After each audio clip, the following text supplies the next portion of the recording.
अस्सलामुअलैकुम दोस्तों। आज हम एक सॉफ्टवेयर का आपको ओवरव्यू देने के लिए जा रहे हैं, ठीक है। जिसका नाम है HR manager human resource management system, ठीक है। इसकी मदद से आप अपने HR को कम्प्लीटली कंप्यूटराइज कर सकते हैं, ठीक है। इसमें सारा रिकॉर्ड मेंटेन होता है, साथ साथ अपने आप अकाउंट्स का भी सारा काम इसके अंदर मेंटेन कर सकते हैं। तो अगर आप सबसे पहले अगर इस सॉफ्टवेयर को एक्सेस करते हैं तो आपको इस तरह की कुछ स्क्रीन नज़र आती है, ये लॉगिन स्क्रीन, ठीक है। उसके बाद सबसे पहले आपने ईमेल एड्रेस डालना होता है, उसके बाद पासवर्ड, जो भी आपका पासवर्ड है, ठीक है। उसके बाद आपने यहाँ पे कैप्चा कोड डालना होता है, जैसे मैं आपके सामने डाल रहा हूँ, और फिर आपने लॉगिन पे क्लिक करना होता है। लॉगिन पे क्लिक करने के बाद आप इसे एक्सेस कर सकते हैं, ठीक है। और ये देखें, आपको वेलकम स्क्रीन नज़र आएगी और डैशबोर्ड, जहाँ पे आपको ये सारे स्टैटिस्टिक्स नज़र आ रहे होंगे। डिपेंड ये करता है कि आपके पास कौन से राइट्स हैं। अगर आप ओनर हैं या आपके पास सुपर एडमिन के राइट्स हैं तो आपके पास मुकम्मल एक्सेस होगी। लेकिन अगर आप एम्प्लॉय हैं, आप अकाउंटेंट वगैरह हैं, तो वो एडमिन जो होता है या जो भी ओनर है, ठीक है, उस पर डिपेंड करता है कि वो आपको किस किस चीज़ की एक्सेस देता है। वो सिर्फ वही चीज़ें आप व्यू कर सकेंगे। ये देखें, ये डैशबोर्ड है, इस पर बहुत सारे स्टैटिस्टिक्स दिखाए जा रहे हैं, ठीक है। अभी बहुत सारे स्टैटिस्टिक्स के जो ग्राफ हैं वो आपको खाली नज़र आ रहे होंगे, क्योंकि बेसिकली क्या है कि अभी कोई भी रिकॉर्ड यहाँ पे मेंटेन नहीं है, ठीक है। बाद में आने वाले जो ट्यूटोरियल्स हैं, जो ट्रेनिंग वाले ट्यूटोरियल्स हैं, ठीक है, उसमें मैं आपको बताऊंगा कि कहाँ पे कौन कौन सी एंट्रीज करनी है और आपको एंट्री करके भी दिखाऊंगा, ठीक है। तो सबसे पहले हम देखते हैं कि ये अकाउंट्स का सेक्शन है, ठीक है। यहाँ पे आप अपने मुकम्मल अकाउंट्स को मैनेज कर सकते हैं, अपने मुकम्मल अकाउंटिंग यहाँ पे कर सकते हैं, ठीक है। आप देख सकते हैं जैसा कि chart of account, balance adjustment, cash adjustment, bank adjustment, payment types, debit voucher, credit voucher, यानी कॉन्ट्रा वोचर, हर तरह के वोचर जो है इसके अंदर पहले से बने हुए हैं। और इसके रिलेटेड जो रिपोर्टिंग है, ठीक है, वो भी आपको नज़र आ रही होगी, जैसे कैश बुक, बैंक बुक है, ठीक है, जनरल लेजर्स वगैरह हैं, छोटे मोटे, ये सारे इसके साथ नज़र आ रहे हैं, ठीक है। उसके बाद हम नेक्स्ट जाते हैं एसेट्स पे, ठीक है। आप अपने एसेट्स को भी इसके अंदर कम्प्लीटली मैनेज कर सकते हैं। अगर आप अकाउंटेंट हैं या बिजनेसमैन हैं तो आपके लिए इजी अंडरस्टैंड करना है कि आपके लिए एसेट्स कितने ज़्यादा अहम होते हैं, जो भी आपके इक्विपमेंट वगैरह होते हैं, ठीक है। इसमें आप एसेट्स की टाइप्स वगैरह, इक्विपमेंट्स, एसेट्स असाइनमेंट्स वगैरह जो हैं, अगर किसी को आप एसेट कोई प्रोवाइड करते हैं, जैसे गाड़ी किसी ड्राइवर को दे रहे हैं या कुछ भी, ठीक है, इसके अंदर ये सारी चीज़ें मैनेज कर सकते हैं। उसके बाद अगर कोई रिटर्न करता है एसेट्स, जैसे आपका एक वर्कर है या मल्टीपल प्रोजेक्ट्स हैं, एक प्रोजेक्ट पे आपका यूज़ हो रहा है, ठीक है, एक चीज़ ऑब्जेक्ट्स जो हैं या कोई भी इक्विपमेंट है, ठीक है, यूज़ हो रहा है, दूसरी जगह पे दूसरा यूज़ हो रहा है, तो कौन कौन से बंदे ने रिटर्न किए हैं उस सब का भी रिकॉर्ड यहाँ पे मेंटेन होता है। उसके बाद अटेंडेंस है, ठीक है। जैसा कि आप जानते हैं HR मैनेजमेंट सिस्टम है, तो इसमें अटेंडेंस बहुत ज़्यादा ज़रूरी है कि आपने अटेंडेंस मैनेज करनी है अपने ही जितने भी वर्कर्स हैं, ठीक है। उसके बाद नॉर्मली अवार्ड्स वगैरह दिए जाते हैं, ठीक है। यहाँ पे आप अवार्ड्स वगैरह जनरेट कर सकते हैं, ठीक है। यहाँ पे क्लिक करने के बाद अगर कोई अवार्ड पैसे जनरेटेड होंगे, सर्टिफिकेशन वगैरह, तो वो यहाँ पे आपके पास नज़र आ रहे होंगे, वरना आप यहाँ पे न्यू अवार्ड पे क्लिक करके यहाँ पे अवार्ड जनरेट कर सकते हैं, ठीक है। क्या अवार्ड क्या है, गिफ्ट आइटम क्या है, ठीक है, कौन सी डेट को ये आप क्रिएटेड है, कौन से एम्प्लॉय वगैरह को दे रहे हैं, ठीक है। यहाँ पे आप ये सारी चीज़ें जनरेट कर सकते हैं।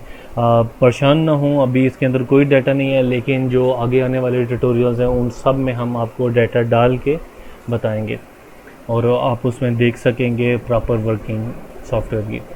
उसके बाद आते हैं बैंक, ठीक है। यहाँ पे अगर आपने कोई बैंक देखने कि आपके पास कौन कौन से बैंक्स हैं, उन सब के रिकॉर्ड यहाँ पे नज़र आ रहे होंगे। न्यू बैंक आपने यहाँ पे ऐड करना है तो यहाँ पे आप न्यू बैंक वगैरह भी ऐड कर सकते हैं। उसके बाद डिपार्टमेंट आता है, ठीक है, डिपार्टमेंट एंड डिवीजन, ठीक है।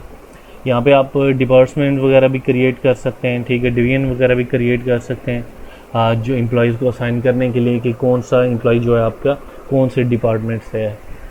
उसके बाद एम्प्लॉयज़ आते हैं, ठीक है, एम्प्लॉयज़ की पोजीशन क्या है, ठीक है, एम्प्लॉयज़ वगैरह का रिकॉर्ड यहाँ पे आप मैनेज एम्प्लॉयज़ में जाके रिकॉर्ड सारा देख सकते हैं।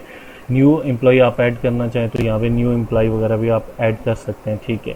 ये देखें, आपने सबसे बेसिक इन्फॉर्मेशन डालनी होती है। बेसिक इन्फॉर्मेशन के बाद पोजिशनल इन्फॉर्मेशन, बेनिफिट, क्लासेस, सब सुपरवाइज़र, ठीक है, ये सारी इन्फॉर्मेशन आपने डालनी होती है, ठीक है। एक बार आप डाल देते हैं तो उसमें ईजी होता है यूज़ करना, ठीक है। और इसमें यह है कि एम्प्लॉय वगैरह भी लॉगिन कर सकता है, आप उन्हें जो जो उसे राइट्स दिए होते हैं वो सिर्फ सॉफ्टवेयर के अंदर रहते हुए उस चीज़ को यूज़ कर सकता है, क्योंकि ये ऑनलाइन सोल्यूशन है। तो सबसे बेस्ट यही चीज़ है कि अराउंड द ग्लोब आप इसे एक्सेस कर सकते हैं। एम्प्लॉयज़ की अगर परफॉर्मेंस वगैरह देखनी है तो यहाँ पे आप देख सकते हैं, ठीक है। बहुत सारे स्टैटिस्टिक्स आपको नज़र आते हैं उस, लेकिन अभी कोई डाटा नहीं है। परफॉर्मेंस वगैरह अगर आपने डाली होती है यहाँ पे आपको रिकॉर्ड नज़र आते हैं, ठीक है। तो उसके बाद इनकम है, एक्सपेंसेस हैं, ठीक है, आप ये सारे इसके अंदर डाल सकेंगे। बाकी लीव मैनेजमेंट है, ठीक है, अगर कोई लीव आपको देता है, ठीक है, एम्प्लॉय लीव के लिए अप्लाई करता है, ठीक है, तो आप उसे लीव यहाँ पे ग्रांट भी कर सकते हैं और रिजेक्ट भी कर सकते हैं, ठीक है। उसके अंदर हॉलीडेज़ वगैरह हैं, ठीक है, आप यहाँ पे हॉलीडेज़ वगैरह देख सकते हैं, ऐड कर सकते हैं हॉलीडेज़ वगैरह, ठीक है। वीकली हॉलीडेज़ वगैरह आप सेट कर सकते हैं, ठीक है, कौन कौन से दिन को आपकी छुट्टी होती है आपके बिज़नेस में, ठीक है, जनरल छुट्टी जो होती है, ठीक है। उसके बाद लोन, इंटरनल लोन वगैरह अगर कंपनी से कोई लेता है, ठीक है, तो आप यहाँ पे मैनेज कर सकते हैं, ठीक है। लोन की इंस्टॉलमेंट वगैरह यहाँ पे मैनेज कर सकते हैं। लोन की रिपोर्टिंग वगैरह जो है वो यहाँ पे हो रही होती है, ठीक है, आप उसको देख सकते हैं। और उसके बाद ये नोटिस बोर्ड, नोटिस बोर्ड ये होता है कि लॉगिन पे अगर कोई भी जो यहाँ पे एम्प्लॉय जब वो लॉगिन करता है तो नोटिस बोर्ड पे जो भी आपने डाला होता है वो सबको नज़र आता है, ठीक है। तो उसके बाद है पे रोल, ठीक है, यहाँ पे सैलरी टैब्स वगैरह, सैलरी सेटअप्स वगैरह हैं, ठीक है, सैलरी जनरेट करना है, मैनेज एम्प्लॉइज सैलरीज वगैरह हैं, ठीक है। यहाँ पे आप ये सारी चीज़ें मुकम्मल तौर पर पे रोल मैनेजमेंट सिस्टम है इसके अंदर, ठीक है। उसके बाद रिक्रूटमेंट, अगर आप रिक्रूटमेंट कर रहे होते हैं, ठीक है, उनका सारा डाटा मैनेज करना, ये सारी चीज़ें बहुत ज़्यादा प्रॉब्लम होती हैं क्योंकि उनके लिए प्रॉपर कोई वे नहीं होता मैनेज करने के लिए। तो एचआर मैनेजमेंट सिस्टम की मदद से आप ये इजीली इंटरव्यू वगैरह कंडक्ट कर सकते हैं कि बंदे क्या पोजीशन है, शॉर्ट लिस्टेड कैंडिडेट्स जो है और इसके साथ साथ जो कैंडिडेट्स की इंफॉर्मेशन वगैरह है वो सारी आप यहाँ पे देख सकते हैं, ठीक है। और जो कैंडिडेट सेलेक्ट हो चुके हैं उनको भी आप यहाँ पे देख सकते हैं। वजाहत के साथ हम बाद में इंशाल्लाह इस पे काम करेंगे। उसके बाद आते हैं रिपोर्ट्स। रिपोर्ट्स में ये है कि आपकी अटेंडेंस वगैरह की रिपोर्ट्स आप यहाँ पे देख सकते हैं। यहाँ पे आप देख सकते हैं डेली रिपोर्ट, मंथली रिपोर्ट्स हैं, डेली एब्सेंट्स वगैरह हैं, ठीक है।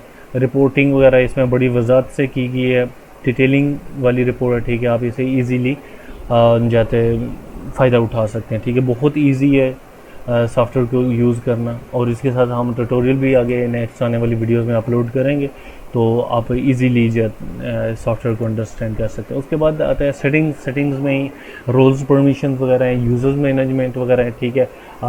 एंड्रॉयड ऐप वगैरह अगर आपको चाहिए तो वो भी हम आपको प्रोवाइड कर सकते हैं, ठीक है, आपके एम्प्लॉयज़ वगैरह को यूज़ करने के लिए। वरना आप डायरेक्ट अपना जो वेब लिंक है उससे भी आप इसको एक्सेस कर सकते हैं और इसका बैकअप वगैरह ले सकते हैं। इसमें मैसेजिंग का एक ऑप्शन है, ठीक है। अगर आपको कोई मैसेज आता है आप मैसेज यहाँ पे देख सकते हैं, मैसेज सेंड कर सकते हैं, ठीक है, अपने इंटरनल सिस्टम के अंदर रहते हुए। तो ये था आपका basically human resource management system. उम्मीद है आपको पसंद आया होगा और इसी के साथ हम मुझे इजाज़त दीजिए। अल्लाह हाफ़िज़।